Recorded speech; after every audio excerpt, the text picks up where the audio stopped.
يقول لك لا تحسد أحدا على نعمة فإنك لا تعلم ماذا أخذ الله منه، ولا تحزن على مصيبة فإنك لا تعلم ماذا سيعوضك الله عنها.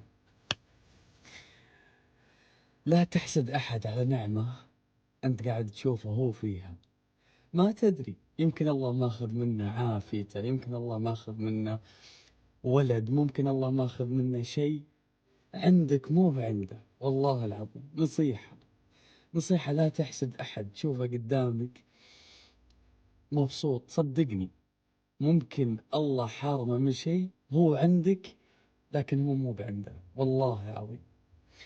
ولا تحزن على مصيبة عندك ما تدري الله وش بيعوضك عنها، والله العظيم. دائما دائما خلي الله سبحانه وتعالى معك في كل شيء. تذكر الله سبحانه وتعالى معك في كل موقف، أي موقف يمر عليك تذكر الله سبحانه وتعالى. والله العظيم يا أخي عبارة تأملوها، والله العظيم. يقول لك لا تحسد أحدا على نعمة فأنك لا تعلم ماذا أخذ الله منه. ما تدري، أنت تشوف الحين قاعد مبسوط يروح يجي، بس يمكن محروم من العيال، ما الله أرزقه بعيال، فأنت ما تدري، أنت عندك عيال هو ما عنده. فهمت الفكرة؟ أعطيك إياها بمثال بسيط.